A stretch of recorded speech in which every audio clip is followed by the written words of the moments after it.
नमस्कार दोस्तों, आप सभी का स्वागत है हमारे चैनल विचार आपका। मैं आपका दोस्त और होस्ट आनंद राजा। दोस्तों, आज हम आपको मिलवाने वाले हैं मुकुल सिंह जी से। मुकुल सिंह वो इंसान है जो सूरवीर में रनर अप रह चुके हैं, यानी कि अगर कहा जाए तो विजेता से थोड़ी सी कदम की दूरी पर उन्होंने अपना स्टॉप कर दिया, यानी कि थे ही कहा जाए तो। आइए उनसे बात करते हैं और इसमें और भी क्या खट्टी मीठी बातें हैं जानते हैं उन्हीं से। नमस्कार मुकुल जी। नमस्कार भैया। मुकुल जी, आप पहले हैं कहाँ से ये बताइए। भैया हम बक्सर से हैं और हमार गांव बक्सर जिला में कोठिया एगो गांव बा। हम ओजे से बिलोंग करी ना, जहाँ के कि भोजपुरी के गढ़ मानल जाला। हम ओजे से हैं और पहले हम तमाम श्रोता समाज के हाथ जोड़ के प्रणाम करतनी कि आप लोग अपन आशीर्वाद प्यार हमरा के दीजा। और हमारा भैया बहुत अच्छे बोलते हैं। लव यू भैया आपको। Love you two. मुकुल जी, देखा जाए तो आपने एक सुरवीर के बहुत अच्छे शो में जो महुआ पे चल रहा था उसमें आपने पार्टिसिपेट किया और बहुत अच्छी दूरी आपने तय की। तो ये दौर कहाँ से शुरू हुआ कि मुकुल जी पढ़ाई के दौर से ही अपने आप को सिंगर मानते थे, या एक अचानक से शौक जगा उनके अंदर कि हाँ? देखिए भैया, आजकल के गीत गौनई जौन भइल बा वो अचानके वाली हो गई भैया। इसीलिए मेरा क्वेश्चन था। लेकिन एगो बात बता देता नहीं, गाला जौन मिलेला वो गॉड गिफ्टेड मिलेला। ठीक नु एगर का भइल बा कि अरे यार है लइका के गायक बना दी का, चलो होने एगो एल्बम मने बनवा देता नहीं और गायक बन गई। लेकिन ई जौन चीज बा ई गॉड गिफ्ट ह। और हम बचपने से जब पढ़ी उढ़ी तो गुनगुनात रहत रही। यहाँ गांव में हर कीर्तन हुई, रामायण हुई, तो हम जाइब तो हर कीर्तन गाइब तो जाके लोग बड़ी पसंद करी कि यार बहुत बढ़िया मीठ आवाज़ बा, लड़का गाइब तो बहुत अच्छा। तो हम हर कीर्तन बहुत दिन से गावत रही। तो बचपन के दौर से? हाँ, बचपन से ही स्टार्ट भइल। क्या बात है। आप जितनी प्यारी मीठी भोजपुरी बोल रहे हैं, मन मेरा भी कर रहा है कि, क्योंकि मैं भी उसी थी धरती से हूँ, तो मन कर रहा है कि हाँ भोजपुरी में ही किया जाए बात। तो रउआ जौन अपन करियर के शुरुआत कैनी वो बचपन से कैनी, लइकाई से। अगर देखल जाओ तो अभी रउआ सुरवीर के बाद राउर बहुत मार्केट में एल्बम बा। तो पहले तो आगे बात करे से पहले हमने के चाहब जा कि रउआ आवाज़ में एगो मीठ एगो गीत राउर हो जाए, ओकरा बाद आगे सुनाई। भैया आवाज़ तो फसल भी एकदम सर्दी खांसी जकड़ ले बा, मौसम चेंज भइल बा, मौसम सुहावन हो गइल बा और आवाज़ ऐसे भी भारी हमार लागत है। सब लोग हमार आवाज़ जे भी सुन ले बा समझ पाओ थे कि हमार तबीयत खराब है। लेकिन हम गाई और फोक हम ज़्यादा गाई ना, और फोके गावे के चाहिए। जितना भोजपुरिया गायक बड़ा लोग सब लोग से नम्र निवेदन बा कि आप लोग भी फोक गाइए। तो एगो फोक में हम बरहमासा गइले रही। जी जी, ओकर 2 लाइन रोक सुनाओ तनी। कि बिलखत गोरी हो बिलखत गोरी, अरे बिलखत गोरी हो बिलखत गोरी, आ देख सबला बिन, अरे देख सबला बिन बिलखत गोरी। अंतरा गावर है कि फागुन फाग खेलू के करा से, कि चैत खेलू बल जोरी, अरे फागुन फाग खेलू के करा से, चैत खेलू बल जोरी। अरे आहे बैसाखों में धूल उड़तू है, अरे आहे बैसाखों में अरे धूल उड़तू है, अरे जेठों में धूप लगोरी, आ देख सबला बिन बिलखत गोरी। क्या बात है। देखा सवाल रउआ जब सुरवीर में रहनी है तो सुरवीर में वैसन कोनो एगो पल हुई जौन रउआ हमनी के दर्शक के सामने शेयर करे चाहिए, जौन रउआ यादगार पल हो कि हाँ हमरा ये जिंदगी भर याद रही ये पल? सुरवीर में जब हम रही तब हमार एगो यादगार पल रहे कि हम कबो जिंदगी में सोचले ना रही कि हम फाइनलिस्ट बनब। और वो जो जितना भी लोग गावे वाला लोग रहे, देखिए मेरा रुआज तो जे भी रहे गावे वाला लोग हमरा से बढ़िया गावत रहे लो, हमरा से बहुत बेस्ट गावत रहे लो, बहुत अच्छा अच्छा गायक रहो, सुरीला सुरीला। अब मैंने क्या कहीं। और वो जो सलेक्शनो होला सुरीले गायक लोग के, हमार सलेक्शन ऐसे भई रहे कि हम फोक गावत रही, हम मिजाज में गाई थोड़ा एक्टिंग उक्टिंग कर देते रही।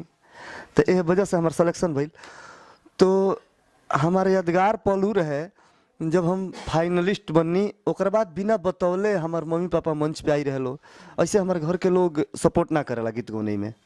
हमारा के गीत गौने में जेले आवल उन लोग के मने हमारा गांव के भोला सिंह सुरवार, पप्पू भैया, सुरेंद्र चाचा, गुड्डू भैया, पंकज चाचा, सत्येंद्र सिंह, चुनू सिंह, ये लोग बहुत मने बचपन से ही लोग के शौक रहे कि ते गाऊ। हमारा के मोटरसाइकिल पर ले लेके साइकिल पर ले लेके दौड़ल लो धूपल लो। तो ओकरी हमारा बहुत खुशी भइल, बहुत दूसरा टाइप के हम महसूस कैनी, होपलेस हो गई जब मम्मी पापा के देखनी करी यार मंच पे ये कैसे, ये लोग कैसे आ गए। तो मुझे उस समय बहुत मैंने अंदर से खुशियों भई रहे और हम होपलेस हो गए कि यार ये लोग कैसे आगे लो जा। तो अलग फील हुआ था बहुत, मैंने अब क्या कहीं भैया। चलिए, बहुत प्यारा बात बा कि जौन राउर यादगार की राउर मम्मी पापा वहाँ गए और आए थे, बहुत यादगार अच्छा पल बा। जैसे कि अभी देखा जाता भोजपुरी इंडस्ट्री में, ठीक बा, कि अभी एगो गाना गाए वाला आदमी, जैसे रुआ शुरुआत में बताइनी है कि एगो गाना गाए वाला आदमी अपना आप के सिंगर समझाता है, और केहू भी कहीं गावता तो लोग कहता कि हमरा लइकवा एगो गाना गा ली तो गायक बन जाई। तो अभी जो आए वाला जनरेशन के जो नया लइका लोग बा, तब तो रहुआ तो सुरवीर से रिटर्नर बानी, तो जे आए वाला जनरेशन के नया लइका लोग बा जे आवता अभी, ओकरा के का मैसेज देवे के चाहे हम अपना तरफ से? ऐसा बा कि देखी जे भोजपुरी गावे वाला बा, जे भोजपुरी गावता ओकरा के हम ये मैसेज देव कि अगर भाई जबरदस्ती गायक निखे बनला के काम, बहुत सारा लाइन बा। आप पढ़ाई कीजिए, खेल कूद कीजिए, केहू कबड्डी खेलता, केहू क्रिकेट खेलता, बढ़िया बढ़िया चीज़ बड़ी सब बढ़िया बढ़िया तार ढूंढे के बा। एयरफोर्स में जा, नेवी में जा, मिलिट्री में जा। तो हम बताओ तनी कि एकदम मैंने फोकस ओइजन है करे कि हम यार गायक बन जैती। कहे से कि हम बार बार पहले भी बतैनी कि गॉड गिफ्ट मिलेला और ये माता रानी का दिया हुआ आशीर्वाद है। जबरदस्ती नहीं है कैला काम, और बढ़िया बढ़िया साफ सुथरा गीत गावलो और मेहनत करलो, ना कि हिट होके खातिर एकदम यार हो फलानवा हो चीज हवा गइला सनु तो जल्दी हिट हो गिला, उससे क्या मतलब बा? उससे कुछ मतलब नहीं होता है। आप गंदा गाना गा दीजिए, मान लीजिए गंदा गाना गा दीजिए, आपका व्यू चला गया 5,000 मिलियन, 500 मिलियन, 100 मिलियन चली गई, उससे क्या मतलब बता? स्टेज परफॉर्मेंस, आपको स्टेज पे कितने लोग बुलाते हैं, कहाँ प्रोग्राम करते हैं आप, कैसे कैसे लोग बैठ के देखते हैं। अब जैसे हम बानी, हम बताइए है कि भरत शर्मा जी, विष्णु ओझा जी, आदरणीय हम नाम ना मैंने, तो गायत्री बाबा, अशोक मिश्रा जी, ये लोग हमारे यहाँ के हैं। तो मान लीजिए कि वहाँ से फोक का उत्पत्ति हुआ है और वो लोग गाते थे, अभी भी गाते हैं। अभी भरत चाचा जब हारमोनिया लेकर बैठे हैं, अभी सभी लोग को सुनिए, विष्णु बाबा, कमलवास कुमार चाचा, गायत्री बाबा तो नहीं रहे अब इस दुनिया में। तो एक अलग फील आता है और अच्छे अच्छे लोग बैठ के सुनते हैं। वहाँ थोड़ा भी ये नहीं होगा कि धन है बाघ, ये सब हो जाए, लेकिन या उन लोगों का जो गाना आता है आप सुनिए, उसके नीचे आप देखिए कितना अच्छा अच्छा शब्द लिखा रहता है, जो कमेंट आता है यूट्यूब में। और अगर हम गांदा गावता नहीं तो उनमें कमेंट आई कि तो थोड़ा बुरा लगी। तो इससे हम जौन भी नया लड़का गावे वाला बना लो, हमारे भाई यार प्रार्थना करता नहीं कि तुम लोग साफ सुथरा गीत गाओ लो, अच्छा अच्छा गीत गाओ लो और मेहनत करो लो, ना कि हिट हो गया कि फिर हम नहीं रहा काम कि हम हिट हो जाए। यार हिट हो गए का कर लेब, 100 मिलियन लेके तू का कर सकल, कुछ ना कर सकल, 2 दिन 3 दिन बाजी फिर चल जीब तो बहुत दुख हुई। कहे कि जे लयदार होला ओकर से खेतियों बाड़ी मेहनत ना हुई। कहे से कि जो लय इलाका के मारल आदमी जल्दी सुधारे लेना। अब तो तू लयदार हो गई बड़ा, ठीक मैंने घुस गई बड़ा लाइन में, आ तारे वो गाना 100 मिलियन चली गई। तो 100 मिलियन चल गई तो तू सोचबा कि अरे यार हतना गाना हमारे चली गई, अब हम खेती करी आई हम नहीं। ये गलत बात है। आप लोग अपना काम भी कीजिए और मेहनत कीजिए, मेहनत कीजिएगा। और देखिए मेहनत ऐसा चीज़ है, गीत गाने में हम देखले बानी भैया कि जब हमरा कुछ ना आवत रहे, अभी भी कुछ ना आवेला, जीरो बानी हम, यह लाइन में केहू परिपूर्ण तो भइल नहीं है। तो जब हमारा थोड़ा थोड़ा मैंने हम गावे वाला बनी, तो जितने हम मेहनत करी उतने मज़ा आवे। और जब मैं सूरवीर में गया उसके बाद दिन पे दिन हमारा सूरवीर में हम कुछ ना गावत रही, मान ली कि गाँव के चलते, गाँव के चीज़ गई के चलते सिलेक्शन भइल हमार ना। तो उमें गईला के बाद हमारा में जो सुधार भइल, आदरणीय गुरु जी श्री धनंजय मिश्रा जी, भोजपुरी के महान म्यूजिक डायरेक्टर, और आदरणीय गुरुजी राजेश गुप्ता जी, पप्पू भैया, राज सर, ये लोग, हर्षिता मैम, ये लोग मेरे ऊपर जितना मेहनत किए हैं, तो उसके बाद जो निकल के आया, अब मैं अच्छा गाता हूँ, सुर उर को भी पकड़ हो गई कि हाँ कहाँ से का चीज़ गावे के चाहिए, तो ओकर फील कुछ अलग आवेला। ये सब बात। बहुत अच्छा बात बा।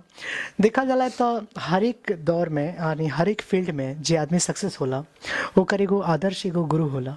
तो राउर के आदर्श बा के गुरु बा? हम बचपन से फॉलो कैले बनी श्री अशोक मिश्रा जी के और पवन भैया के गाना, पवन सिंह जी के गाना हम बचपन से सुनत रही और मैंने वहाँ लोग फॉलो कैले बनी। लेकिन सुनी हम कुल लोग के, भरत चा, कमलवास चा, फिर से विष्णु बाबा, सब लोग के हम गाना सुनत रही कि के का गावेला, और कुछ ना कुछ सब लोग से हम थोड़ा थोड़ा ले ले बनी।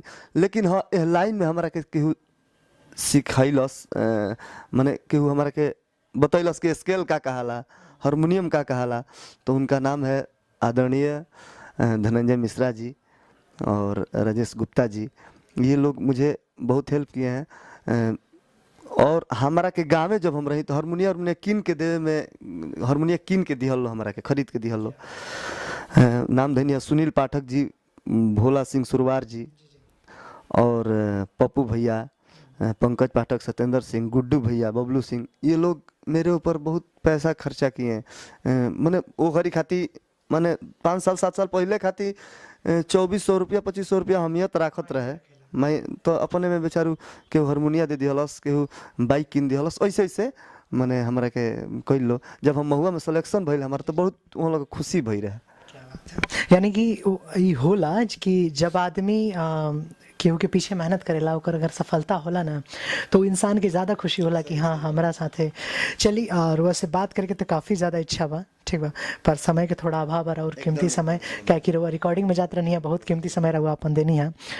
जात जात हमने के दर्शक के कुछ कहे के चाहे रहुआ? दर्शक लोग से यह प्रार्थना बा कि आप लोग भी हम लोगों को आशीर्वाद प्यार दीजिए, और जो भी अच्छा गा रहा है, जो भी अच्छा, हमारे के ना कि मुकुले के खाली आशीर्वाद प्यार पूरा लेके खांची से उनका के तोप देवे बना, जे भी अच्छा गावता अगर ओकरा के आप लोग आशीर्वाद प्यार दी, आ जे खराब गावता ओकरा के निगलेक्ट करी। और एगो और बात हम कहब, कुछ लोग हमार चाचा उचा वालो, आदरणीय नंद कुमार तिवारी चाचा, आप अश्लील के खिलाफ चाचा हमार उठल बने बहुत, मने और बहुत लोग साथे बा, सही बात बा, आप अश्लील के खिलाफ उठिए। लेकिन चाचा एगो निहोरा बा, प्रार्थना बरुआ से कि अश्लील के खिलाफ आप उठतनी तो अश्लील के रुआ प्रचार प्रसार मत करी, उ बजेबे मत करी कि देखिए ये गाना आप जो अच्छा लोग गाए हैं उसको भी प्रमोट कीजिए, अपने आप अश्लील नीचे चला जाएगा। अगर बढ़िया का गाना में उठी तो नीचे चल जाई। तो बस प्रार्थना बा कि आप लोग बढ़िया बढ़िया गाना सुनी और अपना भाई मुकुल सिंह के आशीर्वाद प्यार दीजिए, और सब गायक लोग के आशीर्वाद प्यार देवे के बा, ना कि स्पेशल हमारा वह कुल बात भी है। जैसे कि दोस्तों अब हिंदी में आ जाते हैं। जैसे कि दोस्तों ये इनका कहने का मतलब वही है, जब कल में जब बालू आने लगता है तो कुछ देर अगर पानी को रख दिया जाता है तो बालू नीचे बैठ जाता है। तो अच्छी चीज़ अगर पानी है तो कुछ दिन अपना अच्छे गानों को अगर मार्केट में सुनाएंगे, उन गानों को ना सुनाते हुए जो गाने अभद्र हैं उन गानों को ना सुनाते हुए अगर अच्छे गाने सुनाएंगे तो अपने आप बालू की तरह वो नीचे बैठ जाएंगे और फिर उनका अस्तित्व खत्म हो जाएगा। तो इनसे बात करके तो काफ़ी अच्छा लगा। बने रहिए विचार के साथ। नमस्कार।